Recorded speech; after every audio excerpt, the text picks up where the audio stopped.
All right, all right. Welcome to the relationship series, season 3 on a Thursday at 1 o'clock. We are here today and we will be talking about Black mental health. I am so glad you guys are here with me today.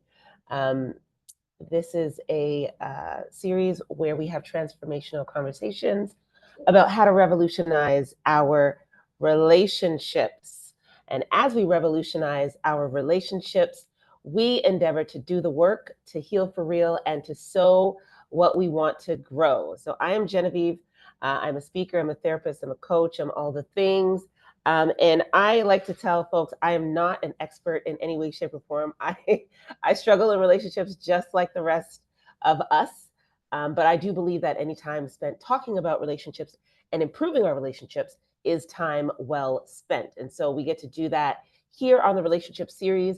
I discovered my passion for relationships a long, long time ago when I was in my teenage years, and I just looked around and relationships were jacked up all around me. And I was like, man, there has to be a better way. And so I've been on this wonderful, passionate life course and path to improve and to revolutionize relationships dynamics across the board, whether they're platonic relationships, relationship with self, relationship with spirituality, relationships with others, romantic relationships, all the things. So that's what we get to do here. We get to have these transformational conversations. You guys know me, how I do things. We get to talk. So if you guys want to raise your hands, ask questions, give comments, you are welcome and invited to do that. I just ask that you have a mindful stance and that we remain respectful of one another. And as we talk and as we have conversation, feel free to be as vulnerable as you'd like to be. Y'all know I will tell you guys stories. But know that and remember that this is recorded and all the recordings do go up on the Mentiverse app. So be mindful of that as we talk. So welcome once again. It is March and we are in Black Mental Health Month, or Black Mental Health Week, as we like to say in Ontario. And so we get to talk about things that pertain specifically to the Black community. And that's what we'll be doing today. So we will jump right in and see where we get to today. So our agenda, very similar to as per usual. We'll go through some definitions. We'll have some quotes. We'll look at some stats. We'll look at some myths or some stories. We'll talk about the benefits, of course, of talking about this topic. I'll challenge you guys as per usual, but I do have a small treat for us at the end in terms of what's coming up. So really excited about that. So you guys want to stick around, which you do. And then we'll talk about that at the end. So let's jump in and see where we get to. So this is for you if you want a space to talk about this, right? And this is this is the space. If you want to develop language about this topic, and I know sometimes, especially for non-minorities, it is difficult to talk about some of these things. I've talked to some of my my white friends, and they're always like, "Oh, I'm afraid of offending. I don't know what to say and what to do." I'm like, it's 2024. And so it's important for us to lean into developing language, to have a conversation, and to have sometimes difficult or brave conversations, as we like to call them, about this topic. I mean, racism is a big thing. It's a social construct, and we live in it. And so, taking time to develop language is certainly time well spent as well. So this is also for you if you work with Black people and you feel nervous and you want to be more aware of how you can inspire others to have some of these conversations. So we want to definitely give voice to what we experience and what we find we can develop and experience solidarity in, especially as Black people, and to have safe spaces where we can talk about some of these things. And so we'll touch on not too much. I know it's a large topic, so I don't want to delve too much in maybe to the academic aspect of things, but we do want to talk about the impacts of discrimination in the workplace and social spaces. Whether we're at the gym or the grocery store, at the mall, at the theater. How we feel about our sense of belonging. In those spaces, and the long-term, short-term impacts of living in a racialized body.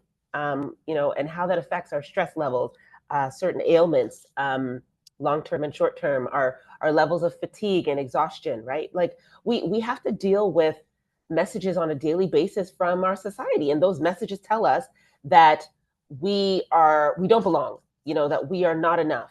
And the messages are really designed to oppress and to distress, and we have to look at how those ongoing messages really do affect us, um, and how they impact like our ability to integrate positive messaging, our ability to communicate with one another in positive ways, and our ability even to see ourselves in really empowered ways.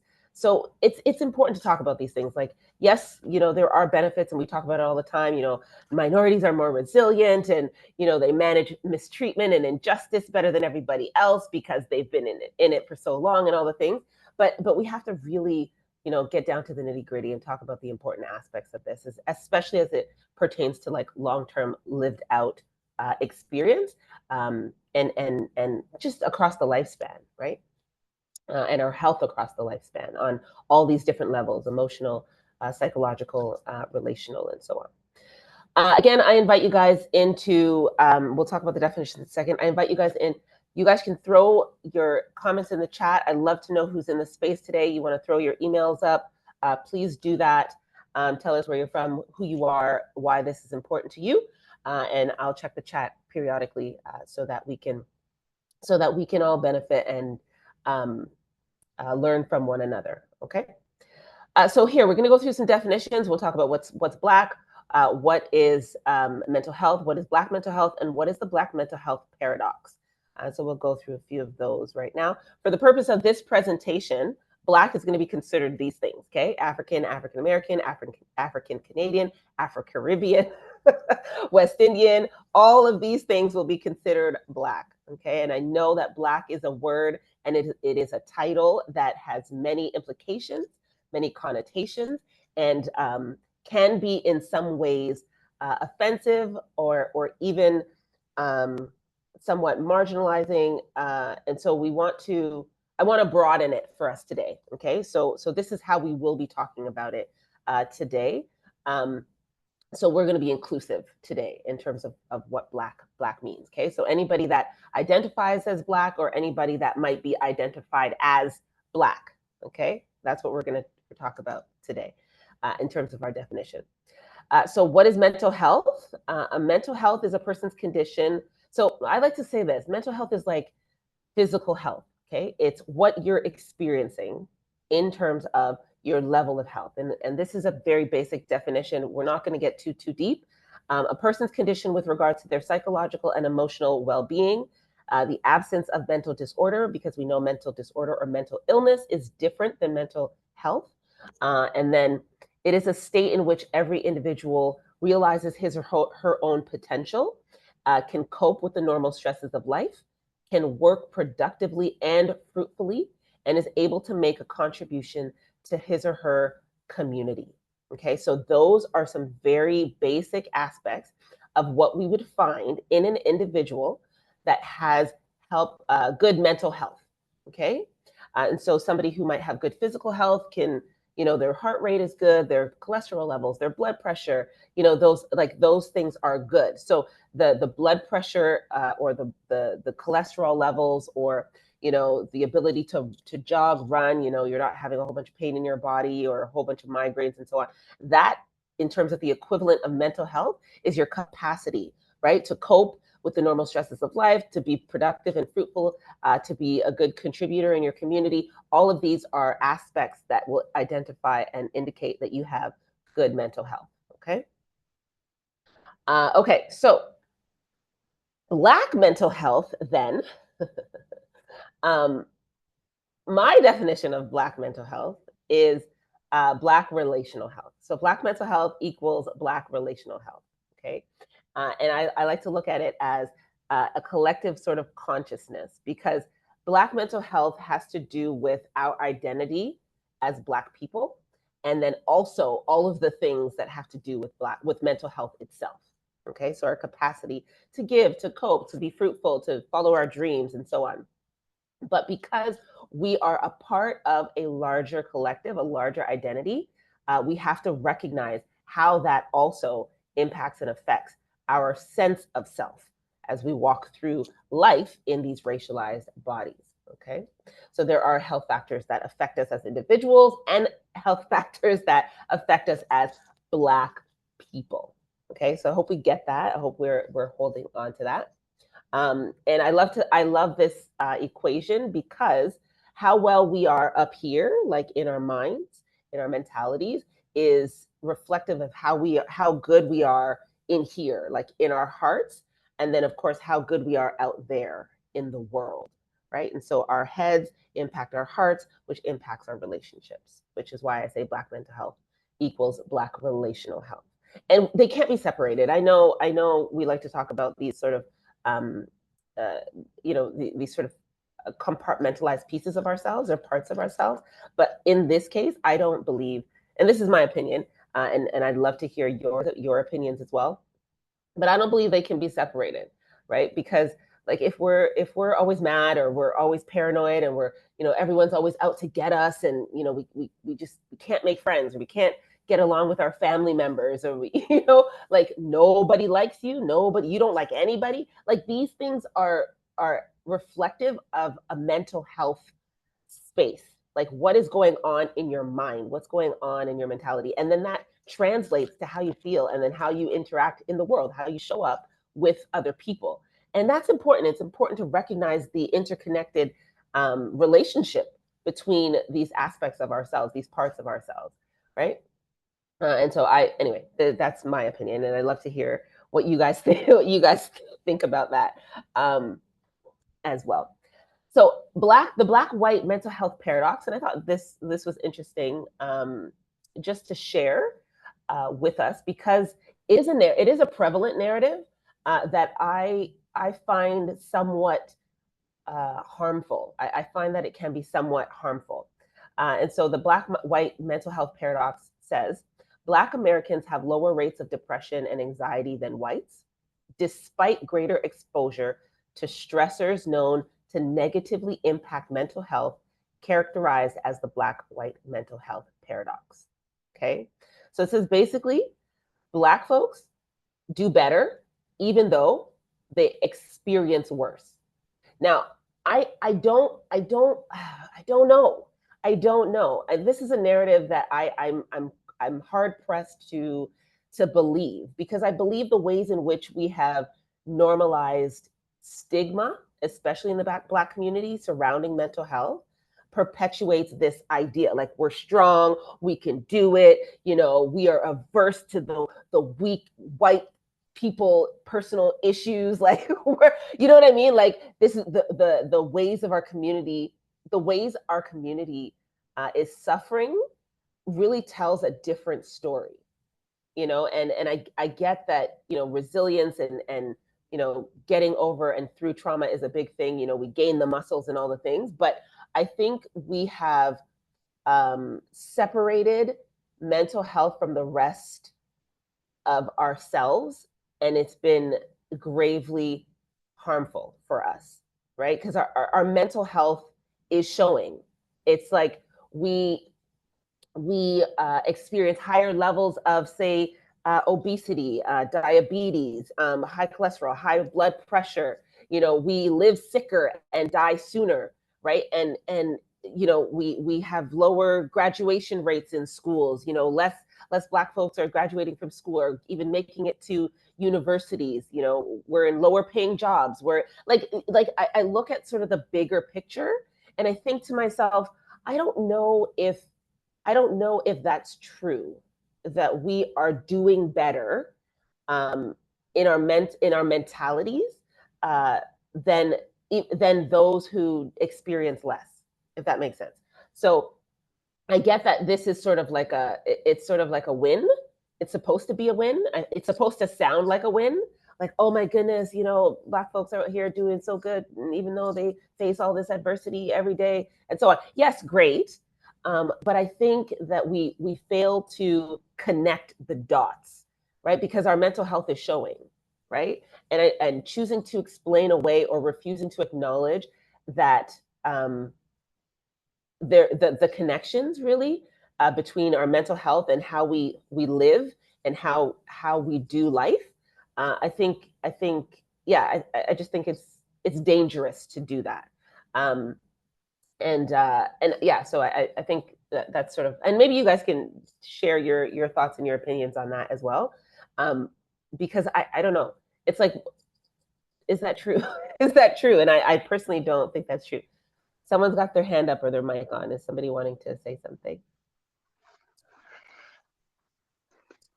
Hi, thank you for Oh, this hey, Rick. platform. Really great topic. Um, so I agree with you. Everything you said, wholeheartedly agree. I'm not sure where this is from or who did the research, right? It's kind of like those polls, like 80% of Canadians are Americans. I'm like, never polled me, right? But it also reminds me of the myth and the stereotype, right? It has been perpetuated, kind of going back to the days of our enslaved ancestors, that blacks have a higher pain threshold and tolerance, right? Yep. Which lead to like misdiagnosis, underdiagnosis, and lack of treatment and access, like the medical care, right? And Yep. so somebody who may be experiencing tremendous amounts of pain and may benefit from some pain relief or medication are not given that because either doctors don't believe that the pain is as severe as it is, or they Mm-hmm. just believe, hey, it's not that bad. You can handle it, or you're drug seeking, right? Yep. And so it's hard to imagine, for all those reasons that you mentioned, that in general, that's a pretty broad statement, right? But in general, based on all the other socioeconomic um, factors and determinants and structural racism and trauma and all types of historical trauma and generational trauma, that blacks would have a lower depression rate than whites, Yeah. right? Yeah. But it could be a good thing, right, to have low depression, right? But in a grand kind of scheme and context, it seems to be inaccurate from my Yeah. perspective. So, Yeah. Definitely. And I love that aspect. It's the yes, a broad statement, but it's that it could be that it's unrecognized. So it's unrecognizable, or it's simply invisible, right? It's like mhm, we're just not going to acknowledge that the presentation that we see can be labeled as depression, mental health issue, so on and so forth. We're going to erase that completely, right? And yeah, we're going to call it something else. We're going to call it deviance. We're going to call it mm, laziness. We're going to call it something pathological that right, pertains to the individual self, right? And so your pain is not really, it's not really relevant, or it's not as bad as we deem it to be. mhm, You don't get to define what your pain threshold is, right? We now get to do that. And we being dominant culture, we being, whatever system or world, or part of the kairos you're now participating in or a part of, right? And I think, yeah, it's definitely part of that entire sort of oppressive framework that we operate in, right? So yeah, thank you so much for that. Yeah, definitely. Um, okay, so black cards. I'm sure you guys have heard of black cards. There's a game called Black Card Revoked, um, and a lot of times we are when we find ourselves in difficult spaces, whether it's at work or it's at school, or just being out in the world, and we pull the race card, is what I hear often. Like, now you're throwing in the race card, right? Like it's a racial issue. Like you go to the store and you're buying something at the grocery store or what have you, and they make it a point to check your ID 6 times, right? Whereas the people in front of you, they barely glanced at it, and they just happen to be, a different shade, a different color, right? So it's like, oh, you're pulling the race card, and that being sort of kind of like an offensive thing to say, right? Like, oh, now you're whining. Oh, now you're being a baby. Oh, now you're saying that this has to do with your race when it really doesn't. It's trying to erase the racial aspect of living in racialized skin. And I have so many issues with this, so many issues on so many levels with this from both sides, because it is so it's constraining or restrictive, right? To say, oh, we have a race card or a black card or what have you, um, and we can either fit in or not fit in, right? And I've heard this too, like, oh, black people don't do this and black people don't do that, and so on. And I'm like, man, it's so difficult already to live in in this space, and then how much more so to marginalize or to internalize really some of these messaging, some of this messaging, and to now box ourselves in. So I really just like to, talk about, sort of things that come up in my own conversations and in my own life.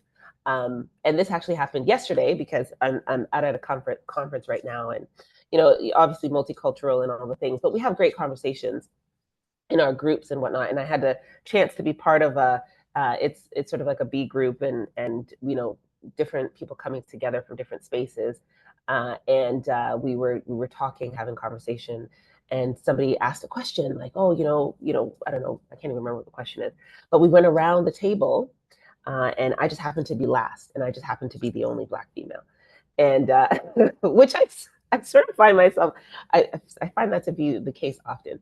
Um, but we went around the table, everybody spoke and shared, and then the Caucasian gentleman at the table, right before I like opened my mouth, was like, okay, and was about to move on, and everybody at the table was like, whoa, like, did you not realize that the black woman was the last person to speak, and she needs to say her piece, kind of thing.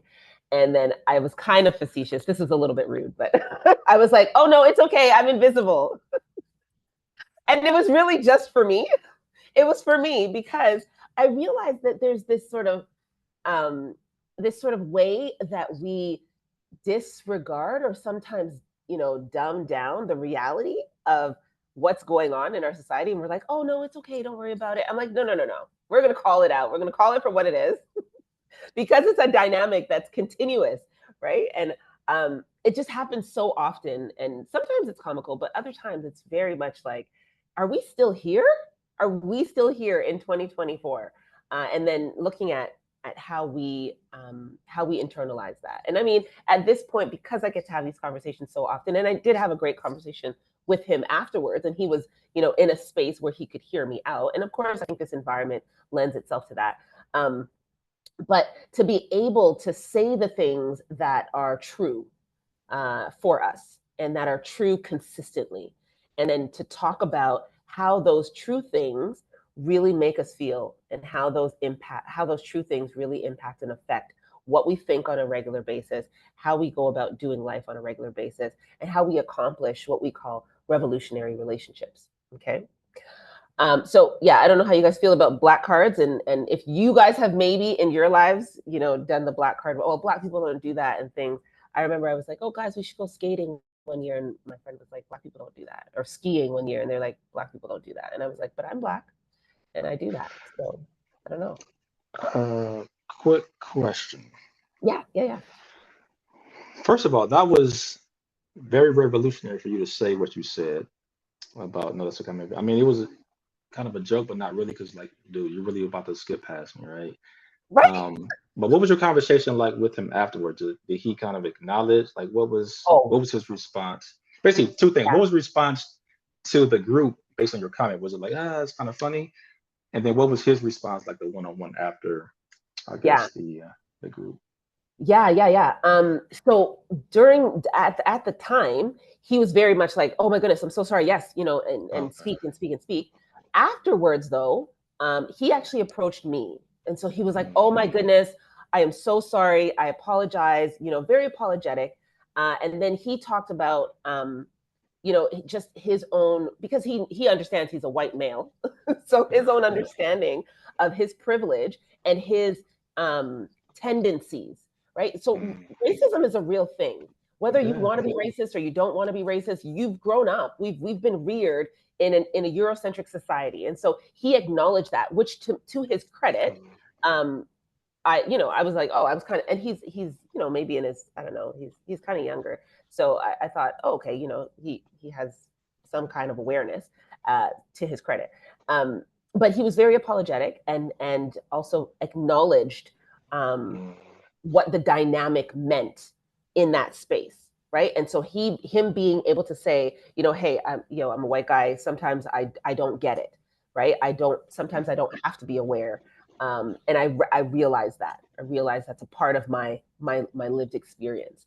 And so, I just want to apologize for that. And, and he said the words, um, what did he say? He said, I didn't mean to make you feel invisible. And then he talked about, when he has felt invisible. And I was like, oh, wow, you didn't have to give me all that, but sure. Thanks. Appreciate it. Um, and then, we had a series of conversations afterwards throughout the day. And so, now we're cool, and we were cool before. It wasn't that we weren't cool, Right. but it was just the acknowledgement and being able to have the conversation, which I don't think a lot of people actually would have. I think it would be more shame induced, like, oh my God, I'm so sorry, and then shirk away. But he really leaned in, and so I think it was a good experience for the both of us, as we had the conversation. Yeah. All right, one last question. This is the Yeah, therapist yeah. in me. The How did therapist. you feel in that moment when you were being looked past or he did not acknowledge you initially? Like when it's your turn, you're like the last person, the only black person at the table or in the group, right? Or Yeah. person of color, right? And he's about to move on. Like before they say, hey, wait. Like, what is any emotional kind of triggers? Were So, you upset? Were you annoyed? Were you frustrated? Were you like, I can't believe the audacity of this white dude? Like, what oh was yeah, going yeah, through your yeah. mind? So Okay. I didn't actually have to advocate for myself. I Oh, the wasn't the group was just only racialized person, so I was the only black okay. female. There was Okay. like Hispanic and other people, and Okay. there was another black guy there. But People. anyway, Okay. so they jumped in before I could even like say Okay. anything. They were just like, whoa, whoa, whoa, hold on. Like, hold up, And bro. so Okay. for me, it was quite comical. Um, Okay. and then I took the opportunity to identify something that is very common, which is the Okay. invisibility of Black females in our Right. society, right? And so I got to call it out, which actually made me feel more empowered than anything else. Okay. There wasn't. I think there's a low grade expectation, and this, of course, speaks to our levels of mental health as well. There's a low grade expectation that I live with, right? That I walk around with, that says, okay, society has already told you what they think of you, and they've already, in a lot of ways, shown you what they're going to do with you, how they're going to Mm, treat you. And so I walk around with that, not with a chip on my shoulder or anything like that, but more so with an awareness of what the prevalent ways in which I'm seen and perceived as a Black female in society. And so I can sort of maneuver that, and work with that as I'm in different spaces. And I don't hold anger at this point. I think I did. I have in the past, but at this point, I hold sort of like a I'm going to take up my space sort of vibe. I'm like, oh, okay, well, I'm here. And I mean, you can't really do anything about it. Just like you're here and I can't do anything about that. So I think at this point, because of the work that I've done, that I feel like I'm in an interview, my goodness. But the work that I've done has allowed for me to hold it differently than I have in the past, which I think in the past, at that point, I might have become upset or angry and been like, bruh, like, what do you think this is? And be maybe been a little bit combative. But at this point, I'm not at that place. So thank you for your questions. I appreciate that. That's really cool. Okay. Black people do whatever we decide we want to do. Sorry, Kalenia, thank you for your quote in the chat. Unfortunately, it's a common sentiment across many platforms. Um, thank you. Okay, thank you. I don't know what it was referring to, but I want to make sure I keep an eye on the chat. Okay, so let's look at some stats. And I do want to be mindful of the time because I like to keep us on time. But we'll look at a few stats. I'm going to read them out really quickly. And then I want you guys to tell me which ones stand out for you. Okay, you can throw them in the chat or you can turn your mics on or what have you. and let me know. Okay, so about 25% of African Americans seek mental health treatment compared to 40% of whites. 90% of Black adults and youth report experiencing at least one incident of racial discrimination in the past year. The point the gentleman made. Okay, gotcha. Thank you for clarifying. Um, African American adults are 20% more likely to report serious psychological distress than white adults. So the quote, I think it's, what is her name? Boyd is her name. She's a researcher. And she says, Black people live sicker and die younger. That's the reality of the matter because of things like this. So those are some statistics, and then these are some other ones that are actually from Is Marriage for White People, which is a book on how the African American marriage decline affects everyone. It's by Dr. Banks. This is a year, maybe 10 years ago or so, but I love his book, and he just talks about how these phenomena are impacting Black marriage, Black family. And so these are some quotes that some stats that he pulls out as he's done his research over the years. And again, I'll just read them out, and you guys can sort of let them marinate and see what happens. So Black women are the least married group in the world. Of course, hello, I'm a Black woman, so that matters to me. My goodness, what? Black couples report lower marital quality. Black couples have the highest divorce rates. Black women outmarry the least, so marry outside of Black men the least. Black men have more extramarital affairs. Educated Black women are less likely to marry. And so education means having a college degree in his case. Black women are more likely to get abortions. Black women work more, and this is during his research period. I should be very specific about that. And so he wrote this book in 2012, and so he did research before that. And so these statistics may not be 100% today. Black men are more likely to get lower pay for the same job. Black women are more likely to marry down, meaning they're marrying individuals who have lower socioeconomic status or lower educational status than they do. And then Black couples are the least likely to seek therapy, which is actually still true because I checked that out. So yeah, what are your thoughts? I don't know. To me, I'm like, why? Like, is there something about how, Black people, Black femininity, Black masculinity is learned and taught that really increases our likelihood of these phenomena, right? Like, what are the underlying socio and political cultural factors that are driving and maintaining some of these patterns? Like, I think about it. I'm like, why? Like, why is all this happening? To what extent does like our internalized racism and adoption of these like dominant culture ideas play into how we perpetuate the cycle? I'm like, why? Like, why is all this happening? Like, we can be so aware and still, yet, walk in the reality of it, right? To walk in the perpetuation of it, and it to me, it's fascinating. I see some quotes in the chat or in the chat. Oh, gotcha. All right. But yeah, I don't know. Maybe you guys can throw out your ideas and talk about it a little bit. And we're talking about mental health, so I thought it'd be cool to talk about therapy, and I have some ideas and about why Black people are less likely to seek therapy. But yeah, I don't know if you guys have any thoughts or questions on what's going on here, like what's happening. And I get it, we're in a specific cultural context here in Canada and the U.S. And it may be different, across collectivist cultures in Africa or the Caribbean or what have you. But here, my goodness, guys, like there's so much happening that impacts how we think. I don't know. Does anybody have any thoughts on that? Okay. Well, you guys are silent. You guys are quiet today. Okay, so let's look at some of the reasons why Black people are less likely to seek therapy.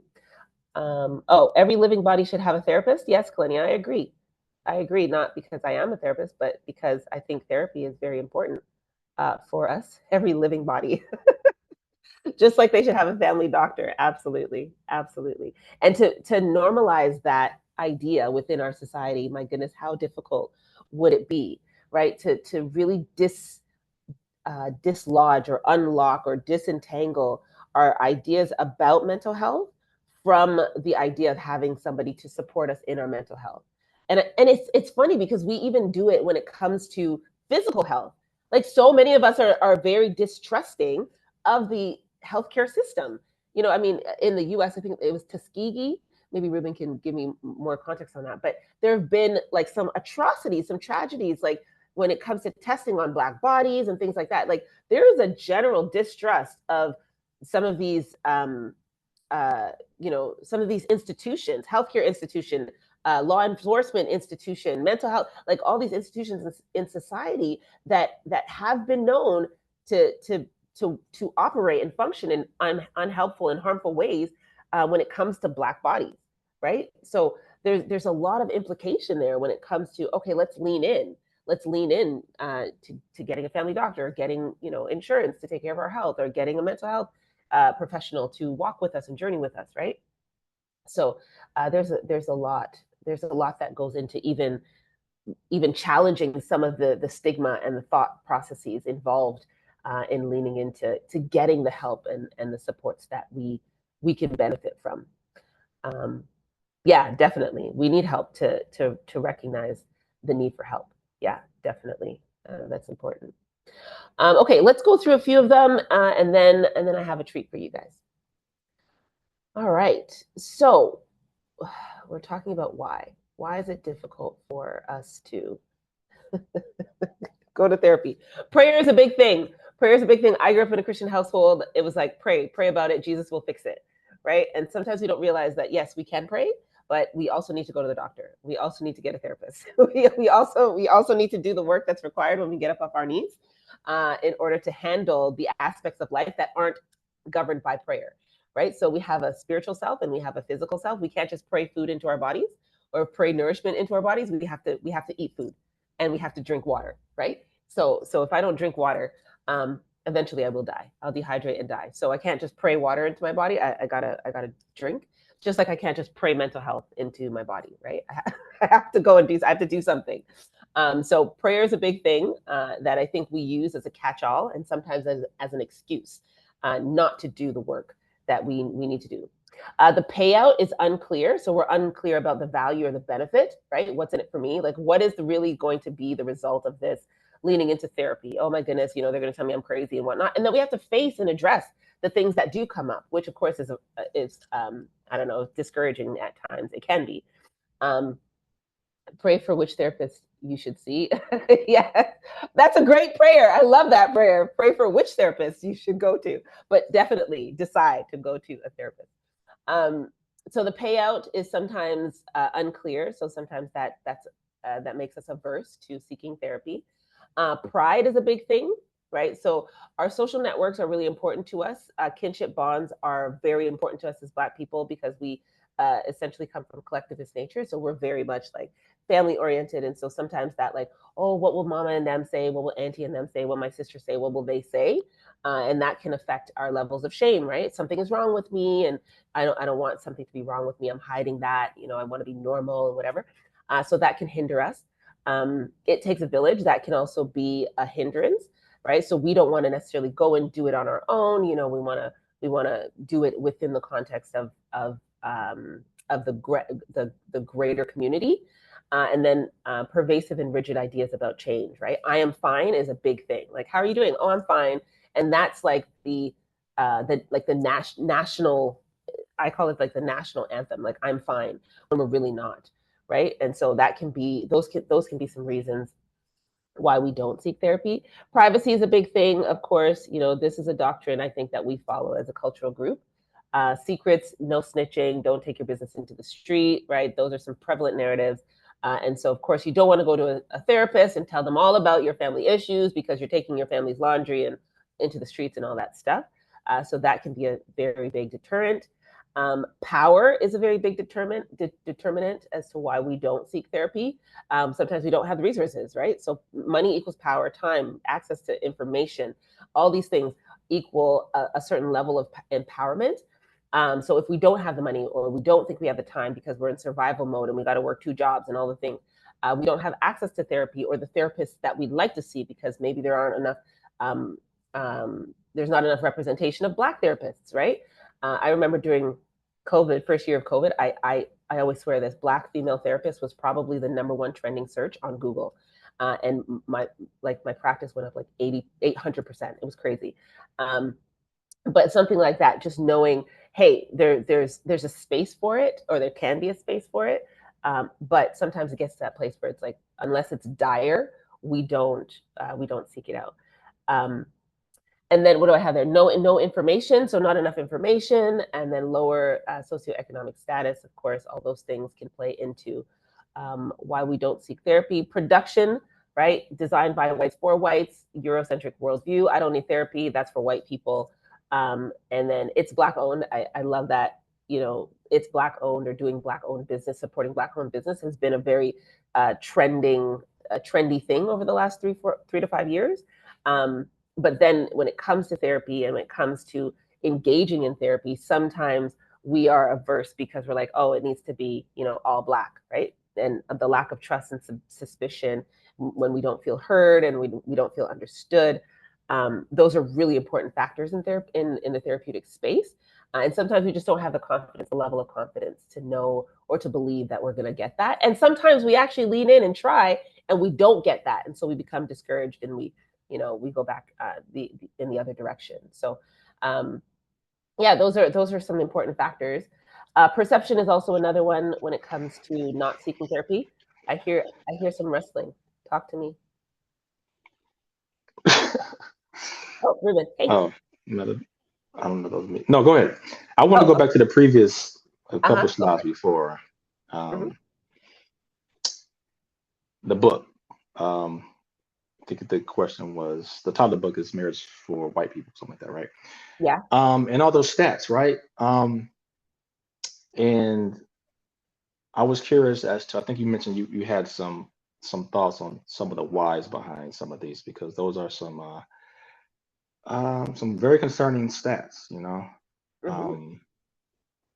on that. Did he kind of mention like contemporary reasons or historical reasons as to some of these disparities, Blacks versus other groups of people, when it comes to relationships?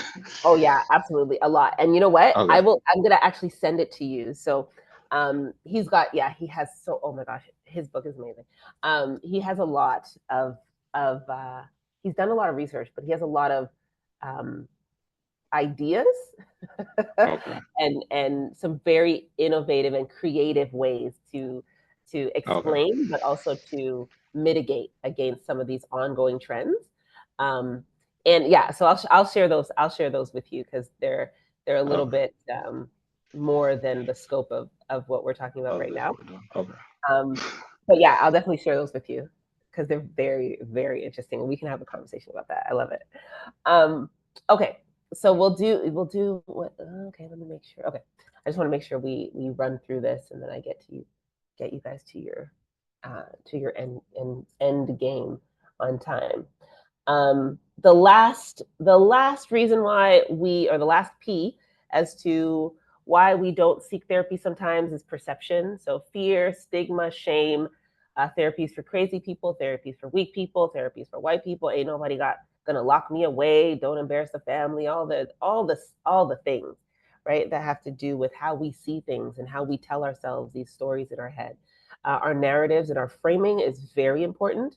And so if we become open, then it is more likely that we could benefit from the benefits of therapy. So MJ, does it matter if you're Black or white? Yes, it does. It does. Thank you, Michael Jackson, for the song. So research on Black families overwhelmingly show that our behaviors and lifestyles are different from those of whites, and therefore our ability to manage our mental health has to have different approaches. And I have an approach that I believe is both revolutionary and very effective. Okay. And so the practical aspect of things. Now, okay, what do we do? I've heard of radical self-care, but I haven't heard of radical Black care. And we as Black people, um, we have to take it a step further. And I think that means a lot of what we've been seeing in our society over the last few years, but we have to get our game up pretty much. We have to get our mind game up. We have to get our heart game up. We have to get our body game up. We have to get our money game up. We have to get our game up, right? And I put some images here, right? Because we're looking at, hey, how do we get our game up? When we talk about Black boy joy, when we talk about embracing the idea of the soft Black woman as opposed to the grinding, hustling, angry Black woman, when we're talking about stewarding our mindsets, we're talking about stewarding our bodies, what we put into it, the different foods that nourish our way of our ability to think, right? And our souls as well, right? Our spirituality and how that all applies to our relationships. And I think that radical Black care, and I've never heard this term before, it really just came to me as I was doing my research and talking with myself and thinking over this topic. And I was like, man, like I can have self-care as a female, I can have self-care as a woman, a mother, a wife, I can have self-care, but um I'm still living in Black skin, and that requires another level of both awareness and care, right? Because it's an external type of it's an external type of care. Like people see me, they see me as Black woman. That's it. And whatever the ideas they have in their head, and this is not like, oh, I need to live for other people type of doctrine. No, it's not. But whatever ideas they have in their head are going to come out in how they see me, treat me, and all the things. And I have to be in a position where I'm willing to and ready, prepared, and equipped to take care of myself in any scenario that comes up, and specifically related to my Blackness. And I think that that levels us up. You know what I mean? That's like next level care, when it comes to us recognizing. Uh, um, that recognizing really who we are and how we are, and really leaning into that. So that's my what is it called? My admonishment to us to consider what it might look like to have radical Black care. Whether we're practitioners, whether we are leaders in our churches, whether we are parents, whether we are friends, what does it look like to be radically Black caring, in our friendships, in our romantic relationships, in our relationships with ourselves, in our churches, in our workplaces, right? With our colleagues, with our peers, with our subordinates, or with our superiors, like, with our managers or whatever. Like, what does it look like? What could it feel like? What could it be like to practically have radical Black care, to get our games up and to really be looking at, how we take care of the parts of ourselves that matter, and at the end of the day, right, to benefit, which is to have revolutionary relationships, right? So you guys can throw some of your ideas in the chat. I will. You guys will have access to the replay and so on, and you guys can throw your emails in the chat, because I do have some relevant right now resources for us, that are coming up this week. So let me see. There's Coping with Color, Navigating Black Mental Health. So all this week up until the 9th from 12 to 1. And that's the link. If you guys want that, please send your email so that I can send it to you. There will be two. Thank you so much, Deborah. There will be 2 more days, because today's the 7th. So tomorrow and Friday, or wait, today's the 7th, 8th, 9th. So Saturday and Friday, they'll have 2 more, Coping with Color, Navigating Black Mental Health. There's an FB group, a Facebook group called Black Mental Health Canada. And there's a lot of resources on there, for radical Black care. They don't call it that, but but it's really just finding solidarity and finding a space where you can access different resources to help, and to support ourselves as Black people. There's a webinar that is on Saturday from 9 to 4. I have gone to this before. I've attended this before, so really, really good, for bringing in sort of different ways and different approaches to supporting mental health. So there's some, I'd call them really like, I don't know, they call them like ancestral. So more like metaphorical thinking and, sort of collectivist, community oriented, like circles and things like that, that aren't necessarily traditionally in line with Eurocentric mental health practices or modalities and orientations. So looking back to traditional ways of healing. Anyway, on Saturday, Understanding Black Clients, March the 9th, 9 to 4. So you do have to sign up. The Eventbrite link is there. And again, I'll send it out to you guys if you would like to join, okay? And it is Black Mental Health Week, Black Mental Health Month. So we're focusing on that this month. So there will be a lot more conversations taking place and a lot more resources to tap into, okay? Okay, personal challenge. We do this every week, guys. Personal challenge is to act. That's it. Act, act, act, act. A, apply something that you learned today. C, change something about yourself. And T, teach something that you've learned to someone else. What is one thing that you will act on this week? What is one thing? Throw it in the chat or put on your mic. Tell us what is one thing you are going to act on this week for yourself, for someone else, in your environment, in your community, where you are. Tell us how you're going to act. And then, okay, I'm gonna get to it in a second. Okay, sorry, I'll do that quickly. The Mentiverse app is where you guys can get the replays. Download the app from the App Store on Google Play, or what is it called? Google Play and the Apple App Store. You can download the Mentiverse. All of the recordings will be up shortly. I haven't put up the first ones from February yet, but they'll be up there shortly, and you guys can catch the replays. Next week, we will continue this conversation. We'll be looking at some more personalized and systemic approaches to the impact of racism on our minds, our emotions, and relationships at home and at work. And the truth is that the Black community does experience things differently, and we know that. And so as we stay Black all day, we want to have these conversations. I just clicked in. Okay, sorry. Okay. So yeah, we definitely want to have these conversations. So next week, Thursday, March the 14th at 1 o'clock, we'll be talking racism. It's a hot topic. I know it's a heavy topic. I know, but we got to talk about it, especially as we celebrate this month. And we also need to talk about how to practically heal and learn how to foster and enjoy healthy relationships within our Blackness, right? Because there's so much competition. There are so many implications. And maybe I'll bring in a little bit more from Dr. Banks and how he talks about how we engage and interact as Black people and Black couples together. And we might have a special guest surprise next week. So I'm just throwing it out there. And you guys will find out in the week if you guys follow the posts on social media.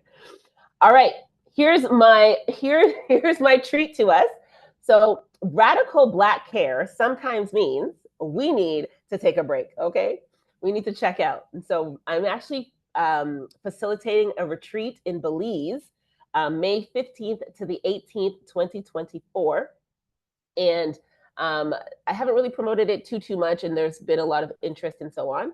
But one of the ways we can care for ourselves is by checking out for a minute and to sort of collaborate and connect with like-minded individuals. And don't worry, the men's version and the couples version is coming soon. We're just starting with the women's version. So this is equivalent to a 3-day intensive with me when it comes to healing, evolving, and recharging. And if you guys do want to come, or you know someone that wants to come, please let them know that with the code REAL3BMH or Black Mental Health, they can do what is it? So if they put in their deposit by the 15th of March, they can save up to $1,500. And that's because the 3-day intensive with me is covered by your psychotherapy coverage with your third-party insurance if you are Canadian. And so if you have benefits, then your costs will be covered. And this is sort of a time to just come together and to escape and to do the work that's required so that we can heal and benefit from the relationships that we have, right? So I am inviting you guys. If you know someone that wants to come, tell them all about it. If you want more information, you know where to find me. And if you want to come, I can let you know. It's cornercounselor.com.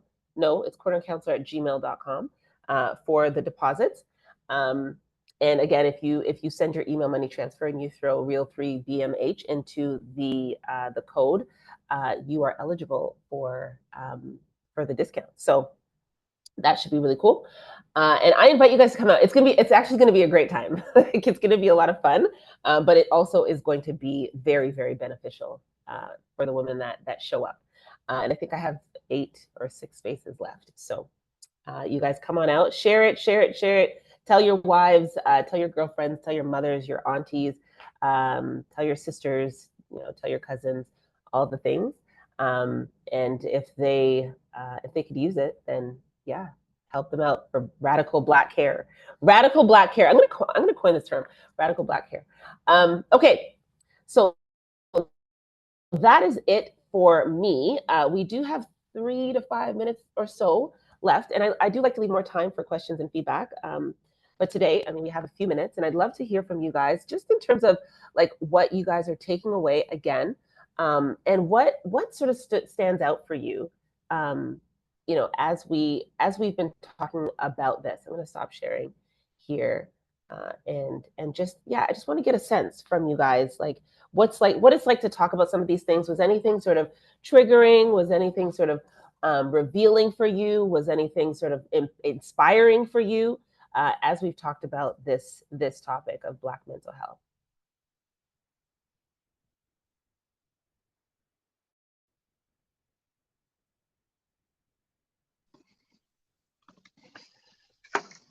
Yeah, I'm inspired to get those rates up. I need to get some information on that. I was a little depressed. I'm like, wait a minute. In terms of relationships piece, but no, definitely inspiring. I love the radical Black self-care. That was really cool. So thank you for sharing. Absolutely, absolutely. Thank you so much, Ruben. Appreciate you. Appreciate you. All right. Anyone else want to throw in a comment before we close for today? Radical black hair, guys. It's a real thing. Not because I just said it, because it's a real thing. All right. You guys are quiet today. Oh, my.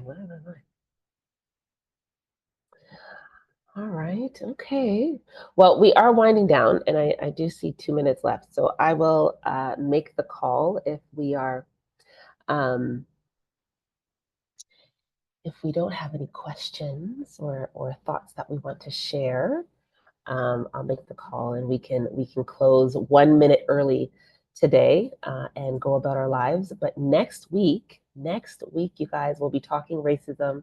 Again, I get it; it's a heavy topic. If there's anybody that you wanted to have a conversation with about this, but haven't had the chance, we're going to talk about how to have some brave conversations. If you have white friends that still ask you interesting questions, yeah, just tell them to join. Tell them to join, to come on and learn a little bit, educate themselves a little bit. Um, and then even when it comes to self-awareness, awareness of how we both internalize and perpetuate some of the racialized or racist standards of our society, and how those can be harmful to ourselves and sometimes to others inadvertently. Um, yeah, we want to talk about those things as well. So I invite you guys to come out next week, Thursday at 1 o'clock. I will see you then. Until then, have an amazing week and weekend, and continue to lean in and relationships and how we revolutionize our relationships is what we're all about. So thank you guys so much for being present here, and I'll see you guys next week. All right, bye guys.